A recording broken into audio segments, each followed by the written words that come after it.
'twas the time of the preacher. I used to be such a nice guy.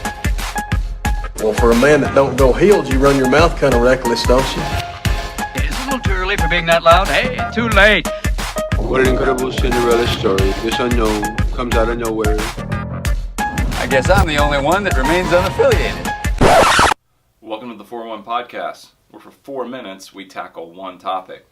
I want to talk to you about writing.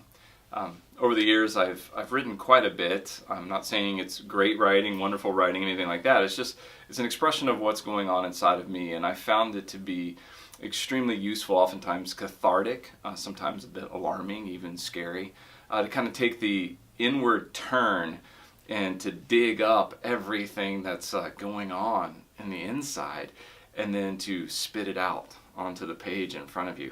It can be a pretty terrifying experience.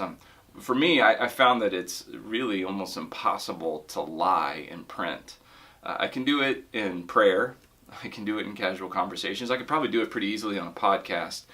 But to actually have it staring back at me in black and white, I'm really not able to lie very well. I see it and delete, rewrite. And so I found writing to be a very honest way of expressing what I'm experiencing, thinking, wrestling with, the frustrations of life, the frustrations that come from trying to relate to this all-knowing, all-powerful God who just won't leave you alone, which is great, but at the same time, it's like, hey, man, get out of my space. And he says, no way, it's not your space, it's his space. And you're like, and then trying to help other people connect to him and letting them know it's okay to be frustrated when other people have told them that that's not allowed. And all that, as you express that, or as I express that and write, it's been extremely helpful to me.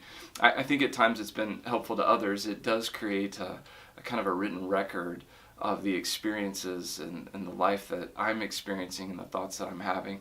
And so I find that to be helpful as a communicator. And so as I've talked to other people, a lot of times people say to me, they're like, oh yeah, I'm going to write a book. And I go, oh, cool. What are you writing about? And they go, no, I'm not writing yet, but I'm going to write a book. And then they'll tell me the title of the book. Everybody I know has a title for the book they're going to write. Funny thing is, I think usually the title is probably the last thing that actually comes when you are writing a book, because there's this process of discovering what it really is going to be. I generally have a pretty good idea of what I'm writing about, but an actual title, it's one of those things that by the time I'm done, I hate to even put a name on it. Sometimes it feels like, how do you take all of this and then, label it with a title? It can be pretty tough. Anyway, if you are interested in writing, I do have a few tips for you, and hopefully they'll be useful to you. First of all, write. Don't talk about writing. Don't just think about writing. Don't pretend that you're writing. Actually, write. Write a little bit every day.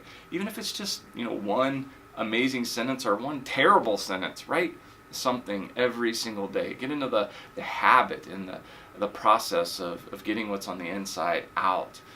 Secondly, make a plan. It's just like anything else. A writing project can feel like a really daunting, overwhelming task to go, well, I need this many thousands of words to make a complete book. And, you can look at that and go, it's just too much, it's too overwhelming, and you never get started. So set goals. I'm going to write a chapter, or, I'm going to write a really solid thesis statement for a chapter. Or maybe I'm just going to write a paragraph, or actually write down a story about something that's happened to me, and that I can then pull and use for later. So write every day, and then if you are writing a project, make a plan. It's also great to kind of have an outlined approach that can be adapted and changed and transformed while you go. And then never be afraid of editing. Rewrite, save everything. Sometimes it's really tempting to just delete it, throw it away, get rid of it. Save everything. It may not work for that project, but you may be able to use it for another one.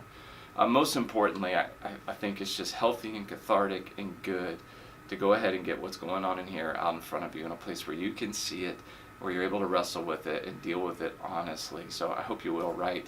It'll help you as you share God's love with others and pray for one. And it's a soul-sucking enterprise!